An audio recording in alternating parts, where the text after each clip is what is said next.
Hey y'all, before this video gets started, I just want to let y'all know I'm on my way to the airport now to go to MagicCon Vegas, but this video is going to be a little different because I have an editor friend, Carson, who's joining me for this trip. He's going to be filming a lot of stuff and doing a lot of edits, so y'all get a better look at behind the scenes, and I can do a little more business, and we can be in multiple places at the same time at the show, so we get more footage for you. So if you like this type of video, let me know in the comments, and give a shout out to Carson, because he's going to be working hard on this one. Oh, and I wanted to cut in here one more time because we did leave y'all a little surprise at the end of the video that y'all should enjoy. So yeah, all that being said, enjoy this video. Let us know what you think.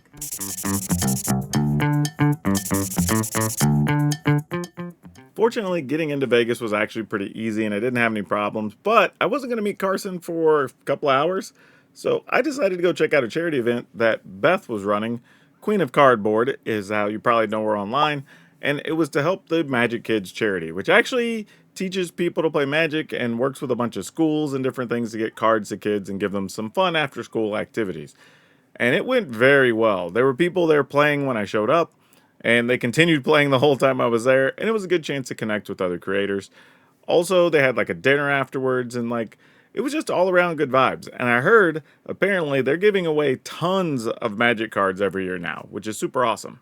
After this, though, I decided to head back to the hotel, so day 0 was actually pretty light, and I wanted to be ready for the next day. Also, if you were a member on YouTube, you actually got some behind-the-scenes vlog stuff that we did throughout the weekend that was kind of fun. So if you ever want those, be a member on here. So yeah, day 1 was a little tough because there were huge lines, which isn't really a surprise, but normally if we have our day passes, they just let us in. Like if we have the things that say, you're a creator or a guest. However, this time, for some reason, they weren't letting us in, and we had this, group of, at some point, I think it was like 20 of us that were waiting to get in because some of us had work to do and places to be. Now that said, I did find another way in, but I'm not gonna say who or where or how, but we at least got to skip the line because otherwise they were just having us go back to the end of the line, not realizing that the line wasn't really ending and it was a whole thing. But I get it, they're just trying to do their job. But anyway, the rest of the show went pretty well after that. But figured we should give you a look at the show floor before it gets crazy. Or I guess, actually I should say crazier, because there were already lots of people in the first couple hours on day 1. One thing that's neat though is being able to see the variety of vendors that's starting to make up each show. More than just card dealers, we're seeing a whole bunch of different things, and I think that's going to continue to expand as these cons get bigger.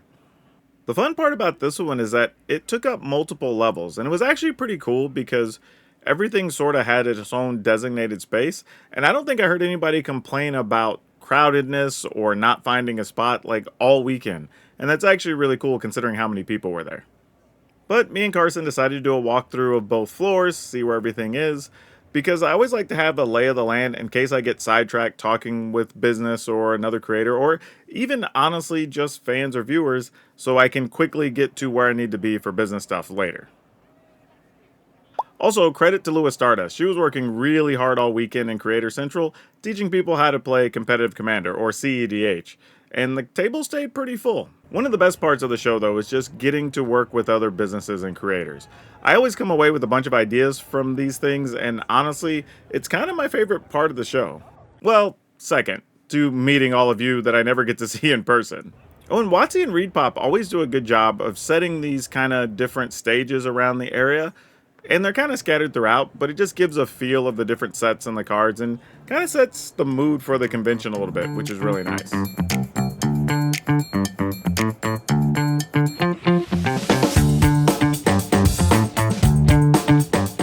So yeah, it only took a couple hours, and we started to see all those empty seats fill up very quickly.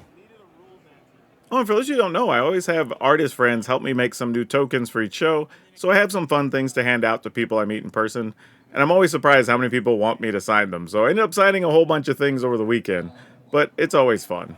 I did end up playing Gavin's Unknown event with Mystery 2 boosters, so that was kind of fun because I didn't know anything that was in this set before opening the packs, but I found out I had a card dedicated to me in it, and that was pretty cool.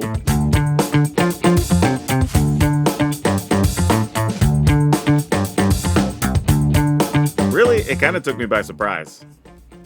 Alright y'all, looks like I finally made it. They made one of these cool little unknown cards for your favorite PowrDragn, so if you want to read it, here it is.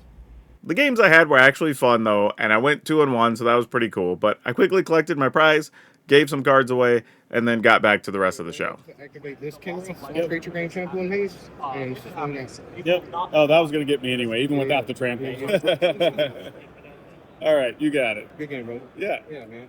But this is one of the reasons it was nice to have Carson available, because he was able to keep up with stuff going on the main stage, especially where we're doing all the presentations. And by now, you've seen all the stuff they were showing off with Foundations. There was just tons of stuff going on everywhere all the time. Many more.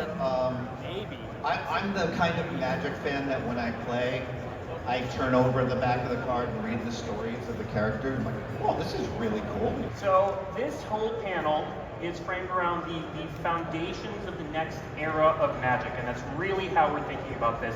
We are going to talk about a little bit about Foundations right up front, and then we are going to talk about how that set is coloring all of the decisions that we're making going forward. At the end of the first game, why does someone want to play the second game? It's not because they understand everything. It's because it's exciting. So the philosophy of Foundations is, let's highlight what is cool about Magic. Let's not dumb it down. Let's not simplify it.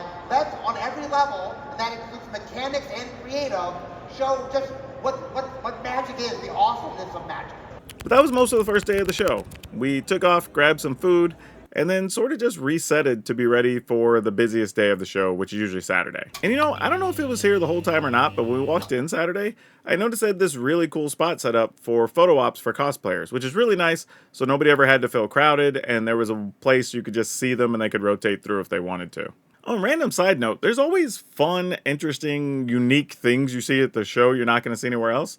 And I had one of the other creators come up to me and show me this set of, I think they were mid-Air Force Ones that he had custom painted with black lotuses on them.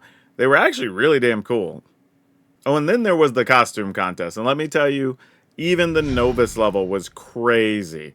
Like, there's no way. If y'all ever see me in a cosplay outfit, I definitely had somebody else build it. Because otherwise, I'd just be getting shamed compared to these folks. And no matter how it looks on screen or what you see on their YouTube channel, like, each of those outfits looks so much better in person. The Restless Field Researcher of the MagicCon Las Vegas 2024 cosplay contest. And I swear I had nothing to do with this. It is Magic Market Studios Ryder.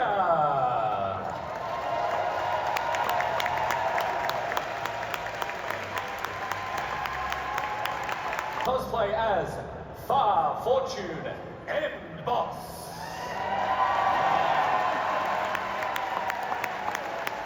As Anchik Emerald Radiant.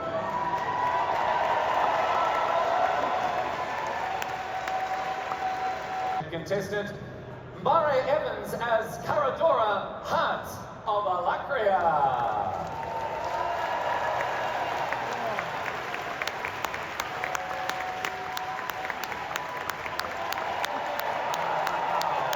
The winner of the Grand Championship, it is Mbare Evans as Caradora.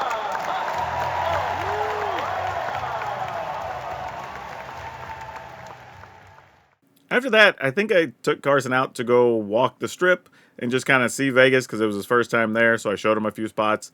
We went and grabbed some food, and then we just got ready for day 3. All right, Brood, fam, this is crazy. One, if you hadn't got one of your Be Different shirts yet, you should. Everybody's really been excited about these, so that's been cool. There's this place called Schmiegel's, I think. But either way, it's apparently a fantastic bagel / breakfast place. But we wouldn't know because when we got there, there was like a 45-minute wait in line. And there, for real, I'm not even exaggerating, was probably like 50 people in line. And there was no way we were going to do that and still get to the convention or whatever. So, passed on that. So, I may try it tomorrow. I don't know. I've heard it's really good. It's like a Vegas classic or whatever. But I don't know nothing about it. So, if I'd have known how good it, like if I had somebody tell me like, no, it's really that good, I probably would have waited in line. But we just went on to do other things. Oh, so a fun thing today. I, a while back, had learned about Tesla making these like tunnels under Vegas or whatever. And I didn't know what that was all about. Personally, I just remember reading about it and I was like, that's kind of cool, whatever. Well, those tunnels also go under the Las Vegas Convention Center. Las Vegas Convention Center is humongous. Probably the second largest convention center I've been in, with Chicago's McCormick Place being the largest. But what's cool is the area we needed to go to get in, I guess would be like the far south entrance for the event for MagicCon, is a bit of a walk if you're coming from the main street, which would be like Convention Center Drive, for those of you who know the area. But what's cool is when you get to the main part of the convention center, you can go to the tunnels, I guess. I don't know what they actually call it. The loop, the Vegas loop, I think that's what they call it. So you get in there, and there's Tesla drivers, though they're mostly there to make sure like nothing goes crazy because Teslas have like the pseudo autopilot thing. But it will take you to different parts of the convention center. So we cut out like 10 to 12 minutes because it just took us from like the main area down to the south entrance, and then when we're back, we go back to what they call Central. But anyway, that was one of the weird things that happened today I want to share with people. I got to meet Pleasant Kenobi for the first time. We talked a lot online, never met in person. That was a thing. I'm trying to think did some stuff with the VIPs, answered a lot of questions about the Commander format panel. So that was pretty fun. Did a meet and greet with lots of people coming up, taking pictures, getting stuff signed. One dude's dad apparently got into Magic watching my content, and he just thinks it's super chill and helped him understand the game. And he had to leave. I guess he was here for Friday and had to leave before he got to meet me because he had work or something. So I did a fun video for him, and apparently he really loved it. So that was awesome. But yeah, it was a full day. It was a full day. That's how these events work if we're doing business. But yeah, just figured this would be fun and kind of know what goes on at these things. There's a lot of behind the scenes, and it's different at every event, which is cool. But that's all I got for you for now. Enjoy it. We'll talk to you tomorrow. Though I had more business to get to right at the top of day 3 because I got to do an interview with DefCat. And if you don't know, he's actually done music for this channel before, which is really cool. But he's kind of transitioning into doing more editing and production. So we talked about a few different things, which I won't spoil because I think he's going to put up on his YouTube somewhere. Though I was talking to fans, and on the show floor, this random Foundations booster showed up walking around. So I figured, of course, I had to take a picture with it. Then after that, I ran into my favorite creator friend, Tappy Toeclaws, and I got to steal her Oko outfit for a while, so we just had a photo op with me dressed as Oko. Another side note, if you've never seen Misty Mountain game stuff, you should really check it out. They have nerd stuff of all types, leather, backpacks, dice of all types, and I think you can still get a discount if you use code HalloweenDragon, one word spelled like my name, and I think that's only for a few more days. So check them out even if you can't use the code. It's just cool stuff. Oh, I should also mention that the Pro Tour was happening all weekend, and here's kind of a cool shot of the area cleared out without the players in the feature match area. And here you can see the team at the booth, kind of giving everybody their updates online, and I have to say, any event headed up by Maria is good. I've worked with her multiple times. She's fantastic to lead a commentary team. But then I kind of worked my way around, got some contacts from people, planned some upcoming content with other creators, and then as the show started to wrap up, we kind of got our stuff and were prepared to head home. But before doing that, we went out for some Korean barbecue because it was the first time that Carson had had any, so I figured, hey, why not? And we all enjoyed it because who doesn't enjoy some good Korean barbecue? But then after that, we got some sleep because we had early flights the next day. But, I have to say, we didn't really even get to show you everything because there was still like the artist area, there was a bunch of tournaments and things going on. Just so much stuff going on all across the show floor pretty much the whole time, which is pretty neat because whatever aspect you enjoy about Magic, you can kind of engage with it on any level while you're at one of these MagicCons, which is pretty cool.